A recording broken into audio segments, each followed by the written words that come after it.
말씀 봉독하겠습니다. 디모데전서 2장으로 이제 들어갑니다. 2장 1절부터 8절.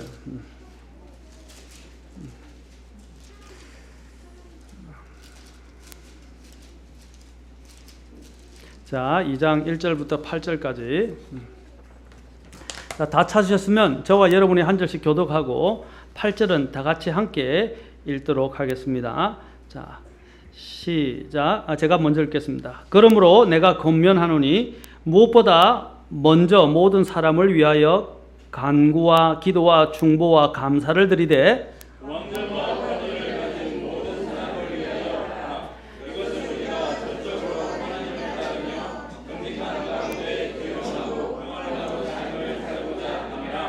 이것은 하나님 곧 우리의 구원자의 눈앞에서 선하고 받으실 만한 것이니라. 그분은 모든 사람이 구원을 받고 진리의 하나님의 이르기를 원하시느니라.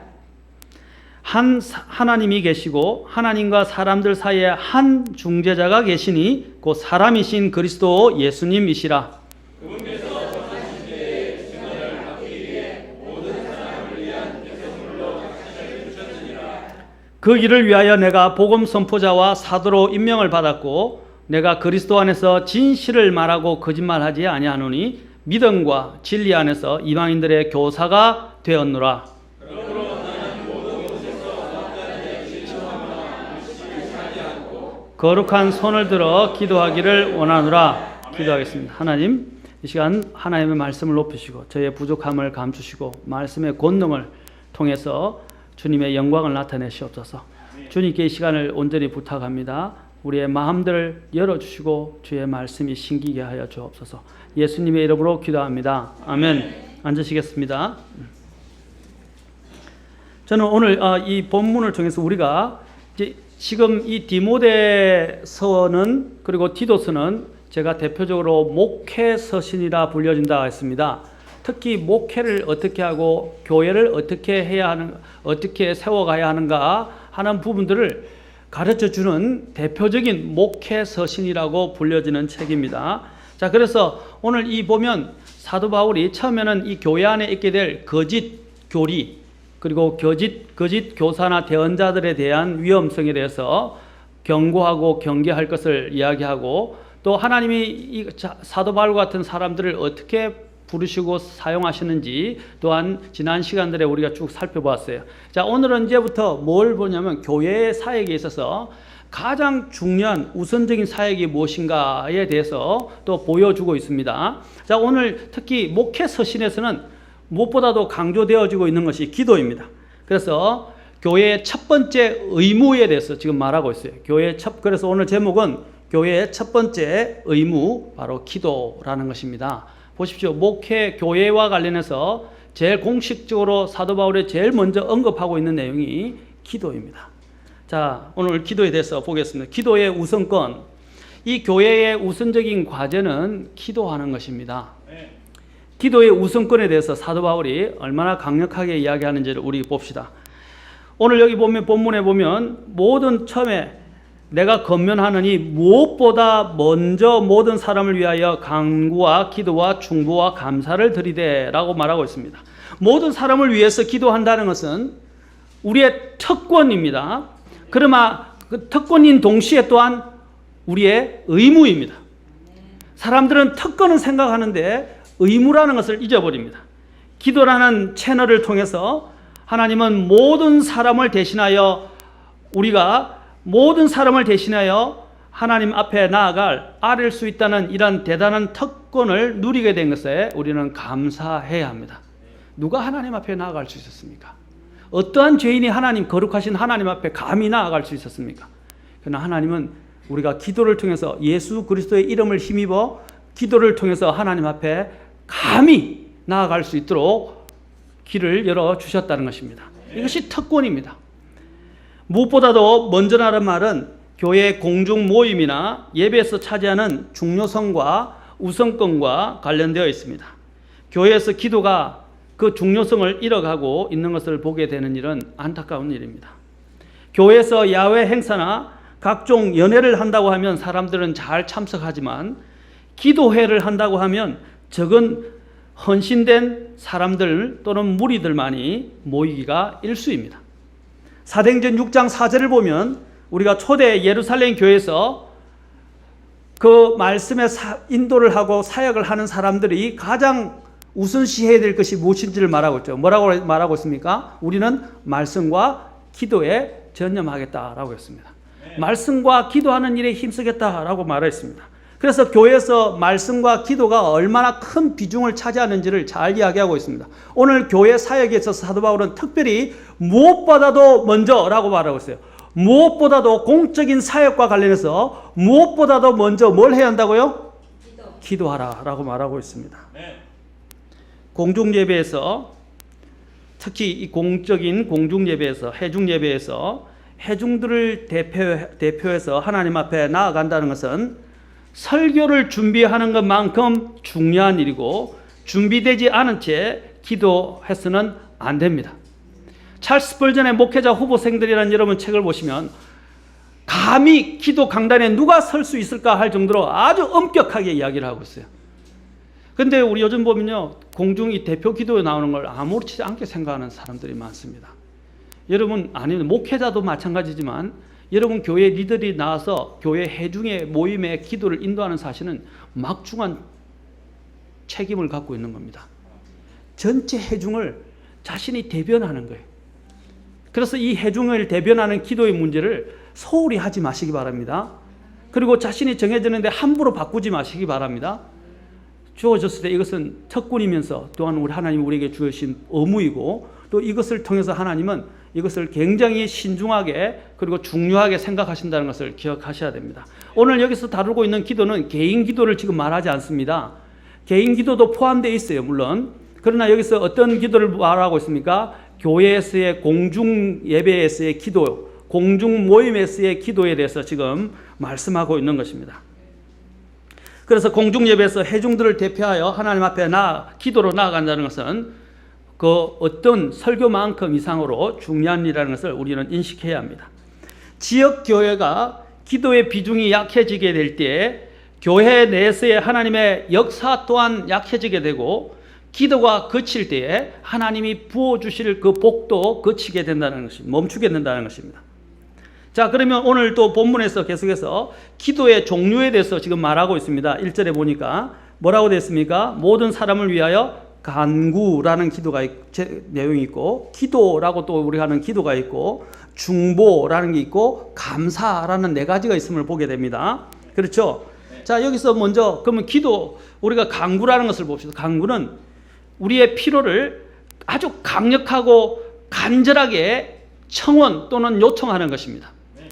그러니까 우리의 필요를 아주 강력하고 간절하게 청원 또는 요청하는 것을 간구라고 합니다. 간구, 그렇죠? 이제 아주 간절하게 애절하게 정말 필수 불가결하다고 생각하고 절박하게 기도하는 것을 요청하는 걸 말합니다. 또한 기도는 뭐냐? 일반적인 통칭에 우리의 말이 기도이지 않습니까? 통칭의 말입니다. 그런데 이 안에는 어떤 내용이 포함되어 있냐면 이 기도란 말에는 하나님 앞에 경건하게 나아가는 것을 말합니다. 경건하게. 곧 다시 말해서 기도의 신성함을 말해주는 것입니다. 기도의 엄숙함과 신성함을 말해주는 것입니다. 여러분, 기도는 신성한 것입니다. 기도는 거룩한 거죠. 나중에 2장 8절에 보면 뭐라고? 거룩한 손을 들어서 기도하기를 원한다 라고 되어 있어요. 기도는 신성한 겁니다. 그래서 우리는 다시 기도를 할 때 우리가 기도하는 대상이 누구인지를 분명히 인식해야 돼요. 제가 말했죠. 처음에 주기도문 제가 강의하면서 하늘에 계신 우리 아버지 할 때 바로 우리가 나아가는 하나님이 어떤 분인가를 이야기하잖아요. 하늘에 계신다라고 했죠. 그렇죠. 그리고 또한 우리의 아버지라고 그랬죠. 나와의 관계. 그 다음에 뭐라고 했어요? 아버지라고 하면서 우리와의 특별한 관계가 있음을 이야기하고 있다고 말했습니다. 하나님은 어디에 계신 분이니까 제일 먼저 하늘에 계신, 그렇죠? 우리 아버지. 하늘에 계신다 이 말입니다. 하늘에 계신다는 그 뜻에 또 포함되는 내용이 뭡니까? 거룩이라는 것입니다. 거룩. 우리와 구별되신다는 거예요. 하나님은 거룩하신 분이고 어미하신 분이십니다. 그래서 우리가 하나님 앞에 나아갈 때 어떠한 우리의 태도를 가지고 자세를 가지고 또 우리의 자세를 가지고 나아가야 하는가를 잘 말해주는 것입니다. 그래서 이 기도라는 단어는 이러한 신성한 것들을 포함하고 있는데 기도는 거룩한 행위이고 또한 경배의 한 행위입니다. 무조건 우리의 요구와 필요만을 아뢰는 것이 아니라는 것입니다. 우리는 기도하면 그냥 주시옵소서, 주시옵소서, 주시옵소서, 주시옵소서라고 이야기하는데 무조건 달라고 하는 게 아니라 내가 구하는 분이 어떤 분인지를 알고 또 내가 구하는 분이 어떤 것들을 나에게서 요구하는지를 제대로 이해하고 그 뜻을 헤아리는 거죠. 나아가야 된다는 것입니다. 오늘 기독교계의 문제가 뭡니까? 하나님을 아까 알라딘의 램프에 있는 지니처럼 그냥 기복적으로 필요한 것들을 필요할 때만 내 도움이 필요할 때만 가서 막 구하고 도움이 채워지면 잊어버리고 또 자신이 절박하지 않으면 그냥 하지도 않고 하는 정도의 그런 알라딘의 램프의 지니처럼 취급해서는 안 된다는 것입니다. 우리는 하나님 앞에 내가 믿는 하나님이 어떤 분인가 하는 것입니다. 그분이 어디에 계시다고요? 제가 하늘에 계신 아버지라고 그랬어요. 거룩하신 분이고 또 그분은 나와 어떤 관계라고요? 나의 아버지가 되신다 이 말입니다. 그 아버지라고 해서 함부로 대하라고 하지 않았죠. 요즘 이제 저희는 모르겠습니다. 사람마다 다 다르겠지만 어떤 사람은 아빠와 딸, 자녀들이 너무 친밀한 관계에 있어서 친구같이 지내는 것도 있습니다. 참 좋은 일이에요. 그러나 때로는 친구같이 지내는 것 때문에 도를 넘어서게 만들면 안 된다는 것입니다. 아버지가 친구처럼 정말 좋고 따뜻하고 언제나 잘해주시고 존경할 분이지만 또한 어떻게 해요? 우리가 또 두려워해야 할 분이라는 사실입니다. 그렇죠? 이 아버지라는 단어 속에는 이런 것들이 다 포함되어 있습니다. 기도는 하나님은 이 세상의 아버지와는 달라요. 세상의 아버지는 히브리서에서 이야기할 때 어떻게 한다고 그랬습니까? 자기의 유익을 위하여 자식을 때리거나 징계할 때가 있어요. 그러나 하나님께서는 항상 우리를 징계하실 때나 우리를 다루실 때 어떻게 한다고요? 우리의 유익을 위하여 항상 우리를 다루신다고 말씀하고 있습니다. 항상 하나님은 우리를 위하세요. 기도는 아까도 말씀드렸지만 신성한 행위이고 신성한 또한 경배의 한 일환이라고 했습니다. 그래서 경배 중에 하나입니다. 이 기도라는 단어 속에 그것이 들어있다 말입니다. 그래서 찬송과 영광을 돌리면서도 우리는 마음으로부터 하나님 앞에 나아가는 태도를 가져야 한다는 것이 이 기도라는 단어 속에 포함되어 있어요. 세 번째로 중보라는 걸 봅시다. 중보는 윗사람에게 나아가 아뢰고 탄원하는 것을 말하는 것입니다. 윗사람에게 자 우리의 위에 계신 하나님 앞에 나아가서 말하는 거예요. 그리고 또한 이것에는 지존하신 하나님 앞에 나아간다는 것을 말하는 곧 대단한 분이죠. 그리고 또한 이 단어 속에는 중보는 다른 사람이나 다른 사람들을 대신해서 하나님을 아련하고 하나님을 뵙고 또 중재하는 행위까지 포함되어 있습니다. 이것이 중보라고 우리가 보통 말을 많이 합니다. 그 다음에 감사, 이제 감사에 대해서 봅시다. 기도에 빠뜨려서는 안 되는 요소이지만 우리는 너무나 자주 빠뜨리는 요소가 뭡니까? 기도입니다. 감사입니다. 감사는 경배에 있어서 반드시 있어야 합니다. 기도는 경배의 한 형태이기 때문에 감사는 반드시 안에 들어가 있어야 됩니다. 우리는 급히 기도할 때 내 필요만 막 하나님 앞에 아뢰고 그냥 거기서 끝나버리고 예수님 이름으로 기도합니다. 그러면 안 돼요. 우리가 이야기했죠. 하나님에 대한 찬양과 감사가 포함되어 있어야 돼요. 항상 내가 이해하든 이해하지 못하든 때로는 너무 힘들고 아파서 신음하면서 나의 필요만 하나님 앞에 구할 때도 있어요. 그러나 우리가 보편적으로 기도로 나갈 때는 뭘 해야 됩니까? 감사를 해야 돼요. 뭘 감사해야 됩니까? 첫째는 하나님 나를 구원해 주셨잖아요. 저 지옥의 구렁텅이에서 그 지옥의 영원한 멸망으로부터 나를 이미 구원해 주셨잖아요. 그리고 지금 이러한 형편 가운데서 누리게 해 주셨잖아요. 그리고 건강도 누리게 해 주셨어요. 여러분 그 전에 다음에 한번 기회가 되면 다른 것보다도 지선아 사랑한다 하는 그 간정 스토리가 있는데 그 지선아 그 사람이 많은 여러 가지 장애를 입게 돼가지고 정말 자포자기한 상태에서 하나님을 만나게 되면서 오히려 건강한 사람보다 더 하나님 앞에 나아가면서 간증하는 내용이 나옵니다. 그 책은 그냥 한번 읽을만 해요. 건전하게. 특히 송명희 씨도 마찬가지. 태어날 때부터 내성마비로 태어났죠. 제대로 안 하는데도 불구하고 그가 하나님을 어떻게 찬양한지를 보십시오. 사랑하는 성도 여러분, 우리는 그보다 더 많은 온전한 건강과 수족과 그렇죠? 오장육부와 모든 걸 누리고 있어요. 그러면 또 감사해야 될 게 많지 않습니까? 그렇죠? 하나님이 우리에게 이렇게 해 주셨기 때문에만 감사한 게 아니에요. 하나님 자체가 우리의 존재 앞에서는 특히 우리를 거두어 주신 것 자체 모든 것들 자체가 감사해. 그래서 감사를 절대로 잊어버리면 안 된다는 것입니다. 우리는 하나님께 우리를 위해 행해 주신 일이나 기도 응답에 대해서만 감사드릴 뿐 아니라 하나님의 어떠하심과 하나님의 은혜와 긍휼 등 모든 일에 대해서 감사를 드려야 합니다. 우리의 이기적인 목적을 위해서 감사해서는 안 됩니다. 이렇게 해주시면 감사하겠습니다. 이렇게 해주셨기 때문에 감사합니다가 아니라 그냥 하나님 그 존재 자체로 감사해야 돼요. 그게 피조물에 마땅한 경배의 행위입니다.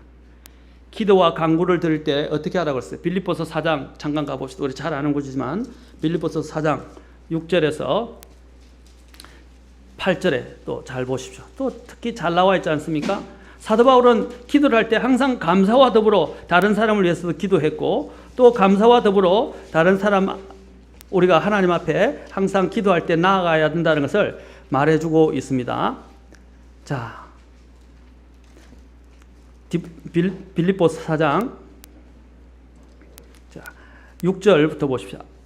같이 읽겠습니다. 6절부터 7절까지만 읽겠습니다. 6절부터 7절까지. 자, 시작. 아무것도 염려하지 말고 오직 모든 일에 기도와 간구로 너희가 요청할 것을 감사와 더불어 하나님께 아뢰라. 그리하면 모든 이해를 뛰어넘는 하나님의 평강이 그리스도 예수님을 통해 너희 마음과 생각을 지키라. 그래서 염려가 있을 때조차도 어떻게 알았어요? 모든 일에서 기도와 간구를 너희가 요청할 때 어떻게 하라고 그랬어요? 감사와 더불어. 지금 염려 가운데서 기도하는 겁니다. 문제가 있어요, 지금. 지금 사도 바울이 말하는 데는 우리의 삶 속에 문제가 있다는 것입니다. 근데 문제 속에서 기도와 간구로 요청하지만 무엇과 더불어요? 감사. 주님이 뭐라고 했어요? 너희가 구할 때 뭐라 했어요? 이미 받은 줄로 믿으라 그랬어요. 이미 받은 것으로 믿으라 그랬어요. 하나님은 이미 응답할 것을 다 준비해 놓으셨다 이 말입니다. 그러면 우리가 그걸 믿음으로 바라본다면 어떻게 해요? 감사가 할 수밖에 없는 것입니다. 그런데 우리의 삶 속에서 보면 정말로 감사를 너무 잃어버렸어요. 특히 다니엘서 같습니다. 다니엘이 사자에서 구출될 때 어떻게 했습니까? 또 여러분 오늘 본문을 쥐고 계시고 다시 다니엘서 6장 10절부터 또 11절을 보십시오. 다니엘의 경우를 한번 봅시다. 다니엘이 얼마나 어려운 처지에 지금 처했습니까? 근데 다니엘이 어떻게 하고 있습니까? 다니엘서 6장 10절부터 11절 보십시오. 다니엘이 어떻게 합니까? 다리오 왕이 모여서 다른 데는 경배하지 말라 그랬죠. 그런데 어떻게 합니까? 다니엘이 경배하고 하지 말라는 그 조서가 내려졌는데도 불구하고 그는 어떻게 합니까? 무릎을 꿇고 그게 굴복하지 않고 하나님 앞에 자신이 해야 될 그 기도를 올려드렸습니다. 그런데 하루에 몇 번씩입니까? 예루살렘을 향해서 창문을 열고 하루에 3번씩 정기적으로 기도를 하면서 자기 하나님 앞에서 감사를 드렸습니다. 아멘? 감사를 드렸다고 되어 있어요. 그는 감사할 조건이 없어요. 지금 보면요, 자기가 이렇게 기도하는 것이 들키면 어떻게 돼요?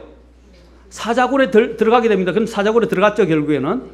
던져졌어요. 사자굴에 그 얼마나 무서워요. 그것도 굶겨요. 사자를 굶깁니다. 사자들을 굶겨가지고 뛰어들자마자 자기가 던져지자마자 사자들이 바로 입을 벌리고 삼킬듯이 지금 기다리고 있는 그 엄청난 공포의 시간이에요. 그걸 아는데도 불구하고 그는 어떻게 했어요? 감사드리면서 기도했어요. 여러분, 구해주시든 안 구해주시든, 나는 안 구해주시되 구해주셨지만 결론적으로 안 구해주시더라도 어떻게 해요? 죽어도 우리는 영원한 생명을 얻을 거 아닙니까? 그는 그래서 그런 것에 구애치 않아 생명을 연연하는 것을 연연치 않았어요. 어떻게 했습니까? 그냥 감사하면서 기도를 드린 것을 우리는 압니다. 우리는 기도에 감사를 꼭 포함시키십시오. 아멘. 나의 구원을 인해서 우리에게 주신 것들로 인해서 그래서 저도 제일 먼저 우리 아이들하고도 같이 마찬가지로 기도할 때 항상 하나님 앞에 감사부터 드립니다. 우리를 지켜주시고 보호하신 것, 먹을 것 주신 것, 유숙할 것을 주신 것, 우리에게 허락하신 것들로 인해서 간단하지만 하나님 앞에 진심으로 감사를 드리고 그 다음에 기도를 합니다. 기도를 할 때 내 것부터 기도 안 해요. 다른 사람, 다른 교회부터 제일 먼저 기도합니다. 그리고 교회를 위해서 기도하고 또 교회에 필요한 아픈 사람들을 위해서 기도하고 그 다음에 뭡니까? 또 우리 가족들 중에 구원받지 못한 가족들을 위해서 기도하고 또 아픈 사람들을 위해서 기도하고 더 나아가서는 선교사들을 위해서 목사님 주변에 있는 우리 또 친교하는 목사님들과 또 심지어는 선교사들을 위해서 제가 아는 선교사들을 위해서 기도합니다. 우리가 그렇게 하나님 앞에 항상 감사로 시작해서 감사로 끝나야 됩니다. 자, 오늘 기도와 간구, 염려가 많지만 기도와 간구 가운데 감사와 더불어 요청하라고 말합니다. 그래서 여기서 감사가 나오는 게 그렇죠? 자, 여러분 기도에 지금 이야기하는 것들이 다 똑같은 내용이지만 똑같은 말 같지만은 약간 차이점이 무엇인지를 말씀드렸습니다. 그렇죠? 자, 그러면 오늘 보면 기도에 지금은 또 구체적으로 교회가 기도해야 될 기도 제목의 대상들이 어떤 존재가 포함되어 있는지를 또한 말해주고 있습니다. 저희 교회도 이제 좀 바꾸면 좋겠어요. 저도 다시 한번 전에도 알았지만 요번에 다시 말씀을 준비하면서 조금 패턴을 바꿔야 되겠다라고 생각이 되었습니다. 그건 여러분도 오늘 이 시간 이후로부터 같이 바꾸면 좋겠어요. 2장 1절에 보면 누구를 위해서 기도하라고 되어 있어요? 첫째는 2장 1절에는 모든 사람을 위하여 기도하라 했어요. 우리가 어떻게 모든 사람을 위하여 기도할 수 있습니까? 예, 모든 사람의 이름을 다 거명할 수 있습니까? 지금 그거는 불가능합니다. 지금 그것을 이야기하는 게 아니라 우리가 모든 사람을 위하여 기도해야 될 의무를 갖고 있고, 그렇죠? 그러나 하나님께서 우리에게 알려진 사람은 적어도 그들을 위해서는 다 기도하라 이 말입니다. 혹시 내 이웃, 그렇죠? 내가 그냥 지나치면서 알고 있는 이웃, 인사하는 이웃이나 또 우리 건물에 1층에 담배를 피우지만 회장이라든지 사장이라든지 아니면 또 다른 사람들 부딪히는 사람들도 우리가 물론 여러 가지 어려움도 있지만은 그냥 기도하라고. 우리에게 알려진 사람들을 최대한 우리가 이야기할 수 있는 대로 그들을 위해서 기도하라고 말하고 있습니다. 우리가 해야 할 일은 가능한 한 모든 사람을 위해서 기도해야 합니다. 모든 사람을 위해서 기도할 수는 없지만 우리에게 알려진 모든 사람을 위해서 기도해야 합니다. 우리와의 어떤 친밀한 관계가 있거나 우리에게 이익이 되거나 어떤 필요에 따라서 또 내게 관계가 되어지는 그런 사람들만을 위해서 기도를 그 사람들을 포함시켜서는 안 됩니다. 혹시 그렇지 않을 때도 우리는 기도해야 됩니다. 심지어 우리의 원수들까지도 우리를 핍박하는 자들을 위해서도 기도해야 한다는 것입니다. 우리는 모든 사람을 위해서 기도해야 합니다. 그 중에서 오늘 특히 2장 2절에 보면 누구를 위해서 기도하라고 그랬어요? 왕들과 권위를 가진 모든 사람을 위하여 기도하라고 했습니다. 자, 여기서 여러분 주목할 부분이 있어요. 왕이나 권위 있는 자들을 위해서 잊지 말고 기도해야 한다고 말하고 있습니다. 교회가. 왜냐하면 로마서 13장에는 이들을 위해서 기도해야 될 이유에 대해서 말합니다. 오늘 본문에도 나와요. 로마서 13장 잠깐 가서 봅시다. 자, 로마서 13장 보면 우리가 위정자들, 특히 권력에 있는 사람들이 어떤 사람인지를 잘 말해줍니다. 로마서 13장. 자, 봅시다. 모든 13장 1절과 4절만 보겠습니다. 빌립보서 디모데전서 2장 지고 계시고 우리 로마서 13장 1절 4절 보겠습니다. 모든 혼은 같이 읽을까요? 자, 같이 읽어봅시다. 큰 소리 시작. 모든 혼은 더 높은 권력들에 복종할지니 하나님으로부터 나지 않은 권력이 없으며 이미 있는 권력도도 하나님께서 임명하셨느니라. 4절 시작. 그는 하나님의 사역자로서 너에게 선을 베푸느니라. 그러나 너가 악한 것을 행하거든 두려워하라. 그가 헛되이 칼을 차지 아니하나니 그는 하나님의 사역자요 보복하는 자로서 악을 행하는 자에게 진노를 집행하느니라. 자, 여기서 13장에 보니까 뭐라 했어요? 모든 권력은 어디로부터 온다고요? 그리고 하나님이 임명하셨다라고 말합니다. 자, 우리가 볼 때는요, 그냥 사람들이 막 이렇게 해가지고 세워서 투표해서 세운 것처럼 보이죠? 아닙니다. 하나님이 허락하지 않으면 그 사람 설 수 없어요. 혹시 인간적으로 세워졌다고 하나님 치워버렸어요. 하나님이 필요가 있었기 때문에 하나님께서 허락하시는 것입니다. 사탄 또한 하나님의 허락 때문에 지금 활동하는 것이지, 그렇죠? 하나님의 허락 없이는 활동을 할 수 없어요. 모든 권력이라, 여기서 모든 권력이라고 했어요. 모든 권력은 어디서 온다? 하나님께서 온다. 그리고 하나님이 임명하셨다. 그리고 그 권력자들을 통해서도 하나님이 어떤 말을 사용하십니까? 4절에 보니까 아까 어떤 단어를 사용하세요? 하나님의 선을 위해서 만들어진, 세워진 사역자다 그랬어요. 목회자를 뭐라고 해야 합니까? 하나님의 사역자라고 그러죠. 그런데 정부 특히 통치자들을 뭐라고 합니까? 사역자다 그럽니다. 무엇을 위해서 세워진 사역자입니까? 질서 유지를 위해서. 특히 선을 행하는 자들은 보상하고, 그 로마 13장에 나오는 악을 행하는 자들은 어떻게 해요? 징벌하도록 하나님이 세우신 사역자다 이 말입니다. 그러니까 사역자와 같은 존재들이니까 우리가 어떻게 합니까? 그들을 존중해야 하고, 그들에게 복종해야 되고, 그들을 위해서 기도해야 한다고 말합니다. 자, 그러면 그들이 예를 들자면 어떤 분이 이야기합니다. 그들이 잘못 행하고 있고 우리를 압제하고 또 심지어는 핍박할 때 어떻게 해야 됩니까? 궁금하시죠? 조금 이따가 말씀드릴게요. 자, 그래서 모든 권세는 하나님에게서 난다고 했습니다. 하나님의 사역자라 불립니다. 그래서 우리는 모든 세상 사람들을 위해서 기도할 수는 없지만 적어도 우리에게 알려진 사람들을 위해서는 나와 직접적인 관계는 없어도 기도할 제목의 대상들입니다. 특히 위정자들 위해서는 더더욱 그렇습니다. 여러분, 우리가 알고 있는 지금 대통령 이름 다 아시죠? 국무총리나 또 주변에 있는 또 구청장 아시죠? 저도 요번에 죄송하지만 제 개인적으로는 구청장을 별로 좋아하지 않지만 송파구 하면 제가 좀 여러 가지 안 좋은 이미지가 너무 많아요. 어쨌든 그래도 어떻게 합니까? 우리의 세워진 지방 관료잖아요. 지방 관료니까 하나님이 기도하라고 하시면 기도하셔야 돼. 그렇죠? 마음에 들든 안 들든 기도하셔야 됩니다. 자, 왜 그렇게 하는지 제가 말씀을 드릴게요. 우리의 기도 제목이 더 확대되면 될수록 우리는 영적 안목 또한 시야 또한 커지게 됩니다. 원대해지게 돼요. 또 나가서 사도 바울이 이 서신을 기록할 당시에 황제가 누구? 로마 황제가 누구였어요? 가장 무절제하고 무자비하고 폭군이었다고 불려지는 누구요? 네로 황제였어요. 네로 황제.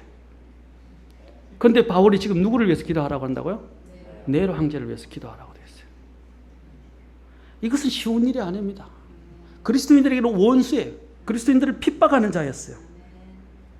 그런데도 불구하고 사도 바울은 왕들 그 위에 있는 네로까지도 위해서 기도하라고 말하고 있습니다. 기도할 때 권위에 있는 자들, 특히 권위자들이 신자들과 교회들을 위협하거나 핍박하거나 어렵게 하는 자들이라면 우리는 기도의 대상에서부터 제외해버리려고 하는 경향이 있습니다. 저도 인간인지라 기도 안 하고 싶어요. 어떤 사람은, 어떤 때는요. 저도 인간이어서 그래요. 기도가 도저히 안 나와요. 그래서 빼버릴 때도 있었어요. 솔직하게 얘기해서. 근데 주님은 뭐라고 그럽니까? 그러지 말라고 그럽니다.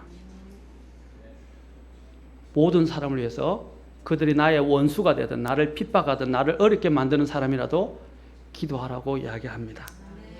포악한 통치자들에서 그리스도인들을 핍박하고 위협하는 때에도 그리스도인들은 그 위정자를 위해서 기도해야 합니다. 심지어는 옛날 군사 정권이 들었을 때 또 어떻게 합니까? 전두환 대통령을 위해서도 그때 기도했어야 됩니다. 그렇죠? 심지어 존경할 수 없을 때조차도 우리는 그들을 위해서 기도해야 한다고 성경은 가르칩니다. 그리스도인 시민들은 이러한 기도를 통해서 기도를 통해서 나라의 사실을, 나라의 일과 이 방향, 진로와 방향의 영향을 기도를 통해서 미칠 수 있습니다. 하나님은 기도하는 성도들을 통해서요, 하나님께서 이 우주를 통치하십니다. 아멘. 하나님의 뜻에 따라 통치하지만 하나님은 기도하는 사람을 통해서 또한 역사하세요. 때로는 하나님께서 기도를 통해서 어떻게 합니까? 심지어는 해가 어떻게 해요? 해가 중천에 멈추게 하기도 하고, 또 어떻게 합니까? 해가 15도 뒤로 물러가기도 하시고, 그렇죠? 하나님은 또한 그렇게 역사하신다 이 말입니다. 기도하는 성도들을 통해서 하나님은 놀랍게 역사하시는 거예요. 때로는 이 하나님께서 재앙을 내리고자 하다가 어떻게 기도하는 사람들 통해서 어떻게 해요? 도리시키기도 하시고 멈추기도 하셨다는 사실입니다. 여러분 기도는 놀랍습니다. 여러분 기도는 방해물이 없어요. 하나님의 뜻대로라는 기도는요 얼마나 강력한지 우리는 모른다는, 우리가 그것을 헤아릴 수 없을 정도예요. 그러나 많은 그리스도인들은 자신이 특별히 위급한 때가 아닌 시기에 이러한 사실을 거의 망각한 채로 지내며 살고 있습니다. 위급한 때가 아니면 기도 안 하는 거예요. 나라가 이제 어지러워지고 막 전쟁이 일어나려면 그때 주님 지켜주십시오라고 기도하면 안 된다 이 말입니다. 언제라고요? 평소에 언제든지 기도하라고 말씀하시는 겁니다. 오늘부터 우리 교회도 이제 저희도 공식으로 나라를 위해서 늘 기도를 하면 좋겠습니다. 그리고 같이 기도하고 또 우리의 위정자들을 위해서 나라가 평안하게 잘 되어질 수 있도록 기도합시다. 지금 당리당략과 당파 싸움이 얼마나 치열합니까? 꼭 조선시대 말기를 보는 것 같아요.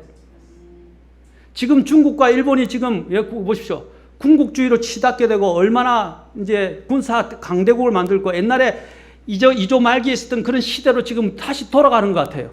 지금 한국 굉장히 어렵습니다. 미국 눈치 봐야 되고 중국 눈치 봐야 되고 또 군사력으로는 일본이 또 세계 상국이죠. 지금 3대 세 번째잖아요. 거의. 여러분 그 틈바구니에 지금 우리 있어요. 러시아 또 있죠. 세계에서 제일 강한 4개국이 우리나라를 둘러싸고 있어요. 그런데 당리당략과 당파에만 머물러 있으면 되겠습니까? 기독교인이, 그리스도인들이 기도해야 돼요. 내 아내랑 내 자식 잘 되게 해달라고 그런 데만 기도하지 말고 지금 우리가 기도해야 될 바로 필요성을 느끼고 있는 데가 바로 이 나라입니다. 그런데 왜 나라를 위해서 기도해야 됩니까? 그 뒤에 나와요. 이제 그 이유가 4장 3절 4절부터 나옵니다. 자, 2절에도 나옵니다. 특히 2절 보십시오. 뒤에 보십시오. 왕들과 권위를 가진 모든 사람을 위하여 하라. 이것은 우리가 뭐라고 했어요? 전적으로 하나님을 따르며 정직한 가운데 조용하고 평화로운 삶을 살고자 함이라. 아멘. 여러분 북한 가운데서는 신앙의 자유가 있어요, 없어요? 지금 중국은 많이 달라지긴 했지만 그래도 중국도 어려워요. 특히 모슬렘은 자유가 있어요, 없어요? 이스라엘에도 없어요. 그런 사람들은 얼마나 핍박 가운데 목숨을 걸고 신앙생활을 한다 이 말입니다. 얼마나 불행해요. 그런데 우리는 마음껏 자유를 누리고 있어요. 그렇죠? 그런데 만약에 이 나라가 공산화되거나 이 나라가 잘못되어지면 어떻게 되겠어요? 우리는 그런 자유를 다 잃어버리게 돼요. 정말 기도할 처소, 예배드릴 처소를 찾지 못했어. 옛날 부산으로 피난했던 것처럼 이리저리 떠돌아다니고 도망쳐야 되고 도피해야 되고 숨어야 되고 마음대로 신앙생활을 할 수가 없어요. 지금 이렇게 누리게 하신 것이 하나님의 복입니다. 아멘. 그래서 이 평안하고 조용하고 안정된 생활을 위해서 어떻게 해요? 평화로운 삶을 위해서 기도가 필요하다는 거예요. 위정자들이 잘못되어서 이 나라가 전복되거나 잘못되지 않도록 기도해야 된다고 말하는 것입니다.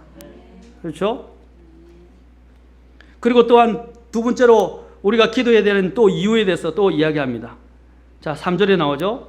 이것은 하나님 곧 우리의 구원자의 눈앞에서 선하고 받으실 만한 것이니라. 아멘. 위정자를 똑바로 하게 해달라고, 정치를 똑바로 하게 해달라고 기도하면 하지 말고요. 어떻게 해야 됩니까? 그들의 구원을 위해서 기도하셔야 돼요. 비록 네로가 구원을 받지 않았지만 네로가 구원받도록 기도해야 했던 것처럼 우리도 마찬가지예요. 지금의 이 대통령이 정말 하나님을 두려워하고 하나님을 믿고 구원받도록 기도해야 됩니다. 아멘. 그래야 우리 이 나라가 바르게 안정되게 기도하는 사람을 통해서 하나님이 이 나라를 이끌어가고 보호해 주실 수가 있어요. 항상 나라가 망할 때 보면 그 안에 기도하는 위인이 없었기 때문입니다. 기도하는 사람들이 없었기 때문에. 여러분 이 교회가 무너지게 돼도요. 이 교회가 왜 무너지느냐? 누구 때문에 이야기하자면 내가 기도하지 않기 때문에 교회가 무너지는 것입니다. 교회가 왜 부흥하지 않습니까? 기도하지 않기 때문입니다. 제가 올해 표제가 뭡니까? 무릎 꿇는 기도로 부흥하는 교회. 하나님은 기도 일꾼을 찾고 계세요. 하나님은 기도하는 사람을 통해서 역사를 이루어 가시는 분이십니다. 기도는 너무나 중대한 거예요. 저는 여러분들이 다른 데 신경 쓰고 막 쫓아다니기보다 더 많이 기도에 애쓰면 좋겠어요. 우리 아까 전순단장님이 잘 언급했지만 저는 우리 오순 모모는 너무 소중히 여깁니다. 물론 좋은 본도 되시지만 항상 기도하시거든요. 매일 아침 성경을 열고 매일 교회를 위해서, 목회자를 위해서, 교회 전체 사람들을 위해서 매일 기도하신다고. 그 생활이 여러분 아무것도 아닌 것. 이 교회가 유지되는 그 힘의 근원이 어디서 오냐? 저렇게 한 성도의 특히 노모의 눈물 흘리는 그 기도를 통해서 하나님이 자꾸 붙잡고 계시는지도 몰라요. 우리 모두가 그렇게 기도하게 될 때 교회는 얼마나 강력한 힘을 얻게 됩니까? 날마다 아까 우리 형제님 기도했지만 매주마다 구원받는 역사가 일어날 수도 있고, 그렇죠? 또 우리 안에서 하나님이 역사하시는 통해서 수많은 선교의 일을 또 감당할 수도 있을 것입니다. 기도가 너무나 중요한 거예요. 하나님은 기도하는 사람을 통해서 이 세상의 역사를 일구어 가신다는 것을 기억하셔야 됩니다. 저도 이 말씀을 준비하면서 제가 기도가 또 너무나 폭이 좁았고 한정되어 있고, 제가 목회자라고 안다고 이야기했는데 한정되어 있다는 것을 많이 느끼고 깨달았어요. 또 기도가 부족하다는 것을 많이 절실하게 회개하면서 깨달았어요. 사랑하는 성도 여러분, 우리는 기도해야 합니다. 오늘 하나님께서 기도가 얼마나 중요한지를, 특히 교회에서의 기도가 얼마나 중요한지를 이야기하고 있습니다. 이것이 뭐라고 그랬어요? 하나님 앞에서 선하고 받으실 만한 것이라고 말합니다. 선하고 받으실 만한 것. 이 얼마나 값진 것입니까? 하나님이 받으실 만한 것. 그게 기도라는 것입니다. 그런데 어떤 분을 앞에서 선하고 받으실 만하다고 말하고 있어요. 하나님 곧 우리의 구원자. 영어로 보면 하나님 우리의 구원자 이렇게 되어 있어요. God our Savior. 하나님 우리의 구원자라고 되어 있어요. 왜 여기서 하나님이라고 말과 함께 구원자라는 말을 넣었을까요? 그것이 2장 4절에 나와요. 그 목적이. 2장 4절 같이 읽어봅시다. 자, 기도를 해야 되는 이유 아까 얘기했죠. 4절 시작. 그분은 모든 사람이 구원을 받고 진리를 아는 데 이르기를 원하시느니라. 아멘. 하나님은 모든 사람이 구원받기를 원하십니다. 아멘. 우리가 모든 사람을 위해서 기도를 해야 하고, 또 그것을 일일이 열거해서 기도를 못하지만 최대한 우리에게 알려져 있는 사람들을 위해서는 그 사람들을 이름을 거명하면서 기도하셔야 됩니다. 아멘. 여러분, 기도는 참으로 놀랍습니다. 기도는 지금 내가 이 자리에 없고 저 멀리 떨어져 있어도 그것은 미치지 못하는 곳이 없어요. 심지어는 하늘을 뚫고 하늘에 뭡니까? 하나님의 보좌에까지 이릅니다. 그리고 하나님의 마음을 움직입니다. 얼마나 대단한 팔을 갖고 있어요. 기도만큼 긴 팔이 없어요. 여러분 가제트 아시죠? 어릴 때 저도 잠깐 아이들 본다고 가제트를 한번 본 적이 있는데 갑자기 쭉 하면 팔이 저쪽까지 미치고 그죠 가죠. 그거 생각하면서 뭐 생각하냐면, 야, 우리의 기도가 가제트처럼 하나님 앞에까지 마음 믿음의 그 손이 하나님의 보좌에까지 간다면 얼마나 대단한 것인가를 생각하게 되었어요. 우리의 이 기도가 믿음의 가제트에 이런 손이 되었으면 좋겠습니다. 자, 그리고 또한 여기서 보면 그리스도인들이 이제 초대교회 신자들은 항상 핍박과 반대를 받아왔었습니다. 그러므로 권력자들을 위해서 기도하는 일은 절박하고 필수적이고 지혜로운 일이었습니다. 신약 성경에서 그리스도인들은 정부가 그들에게 하나님께 순종하지 못하도록 강요하지 않는 이상 그가 살고 있는 정부에 복종해야 합니다. 아까 그랬죠. 권력은 어디로부터 나고요? 다 하나님께로부터 온다고 했어요. 그리스도인들은 어떠한 경우에도, 자 이제 말씀드립니다. 아까 대답 드린다 그랬죠. 어떠한 경우에도 반정부 시위나 폭동이나 또 나라를 전복하려고 하는 그런 혁명을 시도하는 모임에 가담해서는 안 됩니다. 우리가 정부에 불복종하거나 거절해야 될 경우에는 어떤 경우냐면 하나님의 말씀을 순종하지 못하게 하거나 믿지 못하게 만들거나 우리의 신앙적 양심을 위배하는 경우에는 어떻게 해야 돼요? 그때는 반대해야 돼요.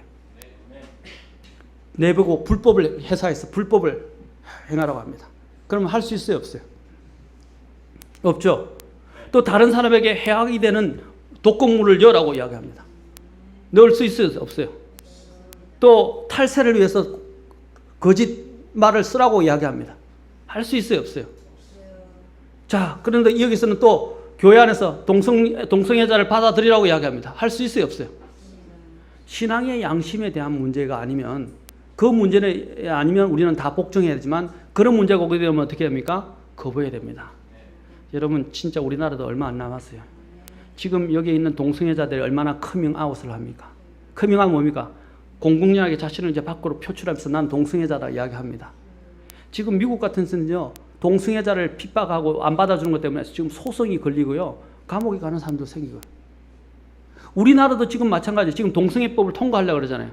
성차별 금지법이라든지 뭐 차별화, 그렇죠? 소수 또 차별 금지법을 만들어 가지고 어떻게 해요? 그게 무슨 그냥 차별 금지법이 아니에요. 이제 동성애자들은 이상한 사람들이든 간에 우리가 그들을 비난하거나 해서는 안 되고, 교회가 만약에 그들에 대해서 정죄하거나 안 받아들이거나 그들에게 동등한 권리를 제공하지 않으면 어떻게 돼요? 너희들 다 체포, 법에 어긋나서 다 감옥에 넣겠다는 겁니다. 지금은 조용스럽게 이야기하지만 그 본질 자체가 그거니까 우리가 왜 그 차별금지법을 자꾸 반대해야 되는 이유가 거기 있어요. 통과되면요, 우리는 곤란을 겪어야 돼요. 목사님이 나중에 동성애에 대해서 설교하게 되면 어떻게 해요? 감옥에 들어갔다 나갈 수 있어요.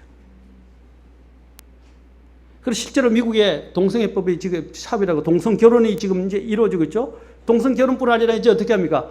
동성애자들이 자기 아이들을 입양시켜서 그 동성애 가정 밑에서 아이들을 자라게 하는 거예요. 여러분, 그 상상할 수 있는 이야기입니까? 하나님께서 가정이 여기시는 일이에요. 있을 수가 없는 일이에요. 무슨 동성애자들이 아이를 양육할 수 있어요? 그런데 그런 일들이 실제로 일어나고 있는데 그런 것들을 받아들일 수는 없는 것입니다. 그래서 우리는 신앙의 양심에 어긋날 때는 하나님의 말씀에 불복종하게 만들 그런 법을 우리에게 요구할 때는 우리가 형벌을 받게 된다 할지라도 우리는 주님의 법에 순종해야 하고, 그렇죠? 또 조용하게 형벌을 받으라면 받아야죠. 그렇죠? 그렇게 해야 됩니다. 위정자들을 위해서 기도해야 하는 이유는 우리가 전적으로 하나님을 따르며 정직한 가운데 조용하고 평화로운 삶을 살기 위해서입니다. 정부가 평화와 안정의 상태를 유지할 때 그리스도인들이 자기 자신들의 생활을 추구해 나갈 수 있도록 해주는 것을 말하는 것입니다. 정부가 내란이나 폭동이나 혼란이나 무정부 상태에 빠지지 않고 안정되는 것은 우리의 믿음의 자유를 구가하고 그리고 안정된 생활을 위해서 절대적으로 필요하기 때문에 우리는 위정자와 나라를 위해서 반드시 기도해야 합니다. 그것이 교회가 또한 해야 될 의무 중에 하나예요. 나는 교회가 나라를 위해서는 기도하지만 저는 교회에서 누군가를 지지하거나 지지하는 발언을 해서는 안 된다고 생각합니다. 오늘 대형 교회들의 문제가 뭡니까? 어떤 특정 지지자를 지지하라고 이야기합니다. 우리는 종교와 국가는 분리되어 있는 거예요. 우리의 평안한 생활을 위해서, 나라를 위해서, 위정자들을 위해서 기도하지만 특정 단체를 지지하면 안 돼요. 교회는 사람마다 다 양심이 다르고 자기가 선호하는 사람이 다 달라요. 그런데 목사가 어떤 특정 단체를 지지하라고 이야기하면 안 된단 말이에요. 만약에 그 사람들이 불법을 우리를 조장하고 잘못된 것들을 이야기할 때는 우리가 그 사람을 지지하지 말자고 이야기할 수 있지만 어떤 특정 후보를 이야기할 수 있어요. 여러분, 미국도 마찬가지예요. 공화당이나 민주당이나 그게 그거예요. 저는 미국 선교사님들 한번 어떤 데 보면 참 웃겨요. 막 민주당 이야기하고 공화당 이야기하면 굉장히 막 선호하면서 민주당 이야기하면 열불토하는데 공화당 다 썩은 건 마찬가지예요. 미국도요. 여러분, 부시 대통령이 공화당이지만 부시 대통령이 크리스찬인 줄 아십니까? 그 사람은 사탄의 일꾼이에요. 그 사람의 이력을 보세요. 예일 대학교 나왔을 때 그 사람이 뭐였는지. 스컬 앤 본즈라는 데 가입되어 있고요. 비밀 단체에 가입되어 있고 일루미나티 회원이에요. 여러분, 그런 사람들 가지고 열불토하고 뭐 공화당을 뭐 지지하니 공화당이나 민주당이나 다 돈 밑에 다 움직여요. 우리나라도 마찬가지예요. 새누리당이니 뭐 민주당이 다 쓸데없는 일이에요. 우리는 하나님 당이에요. 맞습니까? 제가 이제 재밌는 이야기를 한 가지 드리겠습니다. 자꾸 좋으시니까. 실제로 어떤 형제님이 저한테 전화가 왔어요. 다른 독립침례기 다니는 형제님이었어요. 그런데 갑자기 목사님이 보니까 나 이제 미국 선교사님 교회 형제였어요. 저한테 전화가 와서 목사님이 이라크 전에 있어서 미국의 정당성을 주장하고 미국을 지지하고 이스라엘을 지지한다는 거예요. 그래서 공공연하게 설교 시간에 이야기해서 자기는 이라크에 있는 팔레스타인에 있는 선량한 사람들이 많이 무고한 시민들이 죽어가고 있고 이스라엘이 그런 무자비한 일도 많이 행하고 미국도 거기에 동조하고 있는데 왜 미국을 지지하고 왜 이스라엘을 지지하느냐는 거죠. 왜 이라크를 지지하지 않느냐. 이라크를 불쌍히 여기지 않느냐는 거예요. 제가 전화가 왔어요. 그리고 저한테 묻더라고요. 그래서 우리 목사님이 이렇게 가르치는데 목사님은 이라크 편입니까? 미국 편입니까? 그랬어요. 저는 이라크 편도 미국 편도 아니고 하나님 편입니다. 그랬어요. 그리고 뭐라 그러냐면 문제가 있으면 담임 목사하고 해결하고 나한테 전화하지 마세요. 나하고 관계 없는 게 담임 목사하고 해결하라고 그랬어요. 여러분, 우리는 어떤 편도 안 해요. 왜 우리가 이스라엘의 사실을 이야기하냐면 하나님이 이스라엘과 함께 하시거든요. 하나님이 이스라엘 버리지 않으셨어요. 이스라엘은 하나님의 선민입니다. 아멘. 하나님이 역사의 시계로 이스라엘을 주셨어요. 마지막 때의 징조는 이스라엘을 통해서 나타납니다. 그래서 우리는 하나님이 이스라엘을 위하고 있기 때문에 그들이 옳든 아니든 하나님이 다 아시니까 하나님이 이스라엘을 위하고 있으면 우리는 하나님 이스라엘을 지지하는 거예요. 그렇죠? 그러나 파당을 형성해서 교회에서 뭐 새누리당이니 이런 이야기는 하지 마세요. 저는 정치 이야기 잘 안 해요. 제 개인적인 저도 소견이 있지만은 교회 안에서는 공식적으로 저는 선언한 적도 없고 선언하지도 않을 거고 뭐 개인적으로 교제하면서는 이야기를 할 수 있어요. 나는 뭐 이런 의견을 갖고 있다. 그러나 모여서는 막 열불 튀기면서 이야기하지는 마세요. 제발 그런 유치한 짓을 하지 마세요. 다 똑같아요. 다 죄인들이고요. 다 자기들의 이익을 위해서 사는 사람들이에요. 국민을 입에다가 달아놓고 국민만 이야기할 뿐이지 그들은 국민을 위하지 않고 자기 배들 생각하는 사람들 대부분이에요. 믿지 마세요. 어쨌든 우리는 위정자를 위해서는 기도해야 합니다. 그러나 어떤 것들 특정 지도자들을 우리가 지지한다는 발언을 하지 않도록 하시기 바랍니다. 자, 우리는 나를 위해서 그것이 하나님 앞에 선한 것이고 하나님을 기쁘시게 합니다. 우리는 세상에 있는 모든 사람들의 이름을 기억하고 열거하고 기도할 수는 없지만 반드시 우리에게 알려진 모든 사람을 위해서는 기억나는 대로 확실히 기도해야 합니다. 기도는 선한 것이고 많은 유익을 가져다 줍니다. 기도는 주님을 기쁘시게 하는 것이라고 오늘 여기서 이야기하고 있습니다. 하나님께서 명하신 대로 기도할 때, 하나님의 뜻대로 기도할 때 그것은 그분을 기쁘게 합니다. 그것이 바로 믿음의 기도입니다. 바리새인들은 사람들에게 칭찬을 듣거나 다른 경배자들의 경건한 인상을 남기기 위해서 기도했습니다. 그래서 사람들 보는 데서 높은 자리에 가서 뭡니까? 하나님, 나는 저 사람들과 같지 않고 나는 이 일을 했고 이 일을 했고 이 일을 했습니다 라고 위선적인 기도를 한 것을 우리는 누가복음 18장에서 잘 알죠? 하나님은 그런 기도를 기뻐요. 마태복음 6장에서 뭐라고 했어요? 사람들에게 보이려고 기도하지 말라고. 한번 봅시다. 마태복음 6장. 특히 여기에서는 개인적인 기도도 있지만 해중적인 문제도 있어요. 여기 마태복음 6장으로 가봅시다.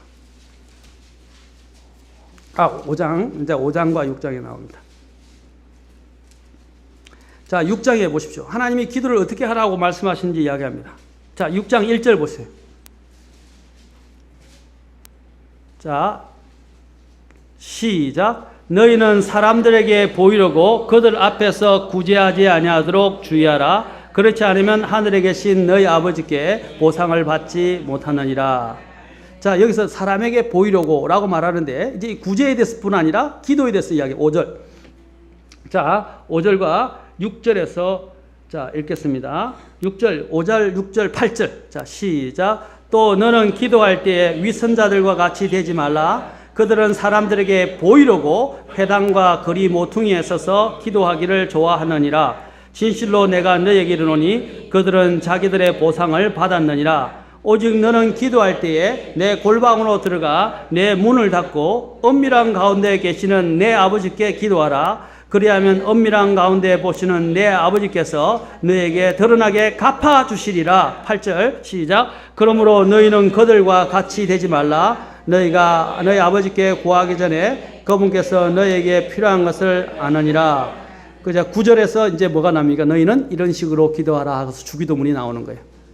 기도의 패턴을 하나님이 보여주셨던 것입니다. 아멘. 자, 그래서 다른 사람에게 칭찬을 받거나 다른 사람에게 보이려고 기도하지 마세요. 보면 성도들 중에 그런 분들이 있어요. 어떤 분이 또 나한테 와서 우리 교회에서 또 이야기를 하더라고요. 이야기하는데 가정생활은 형편없는데 교회에 와서는 거룩하고 기도도 잘하고 하는 경우들이 있다고 이야기를 하더라고요. 뭐 우리 교회를 이야기하는지 다른 교회를 이야기하는지 모르겠어요. 그런 것들을 많이 봤다고 이야기하더라고요. 그래서 저도 참 마음이 아프죠. 저도 제 자신을 볼 때 과연 우리가 교회 생활에서 보이는 거하고 내가 밖에 나와서 사회생활이나 가정생활에서 보이는 거하고 얼마나 일치하는가 하는 것입니다. 교회에서는 마치 기도를 제일 많이 하는 것처럼 이야기하지만 가정에서는 얼마나 기도하십니까? 그리고 평상시에 주님과의 관계 속에서 나는 얼마나 말씀을 보면서 기도하고 있습니까? 사실 그렇다면 우리가 볼 때 부끄러운 점이 많을 것이라고 생각합니다. 그렇죠? 우리는 교회에서만 사람들에게 보일 때 거창하게 화려한 미사 여구를 쓰면서 기도하는 사람들이 아니라 우리의 평상시의 생활 가운데서, 심지어는 가정생활 가운데서 우리는 이러한 모습으로 기도하는 사람들이 되어야 됩니다. 아멘? 그것을 누가 가장 많이 보고 있느냐? 나의 배우자가 보고 있고 나의 자녀들이 보고 있다는 것을 기억하시기 바랍니다. 그것을 아셔야 돼요. 그래서 우리는 오늘 이 시간 저 자신도 반성하고 더 많이 회개하고 우리도 기도의 폭을 넓히고 정말 기도하는 사람이 되면 좋겠습니다. 그러면 우리의 건강한 우리의 신앙생활이 될 것이고 또 건강한 교회가 될 것이고 또 우리나라도 하나님이 우리의 기도를 통해서 우리의 방향과 진로를 바르게 결정하여서 나라가 나아가도록, 그래서 결국에는 우리가 평안하고 안정된 생활을 할 수 있도록 하고 또 우리의 기도를 통해서 우리가 기도했던 그 위정자들이 놀랍게 구원받을 수 있게 될 것이라는 것입니다. 아멘? 그렇게 된다면 하나님께 영광이 될 것입니다. 그리고 우리가 기도한 사실에 대해서 하나님이 어떻게 합니까? 기억하시고 아까 뭐라고 했어요? 보상을 해주십니다. 기도하시겠습니다.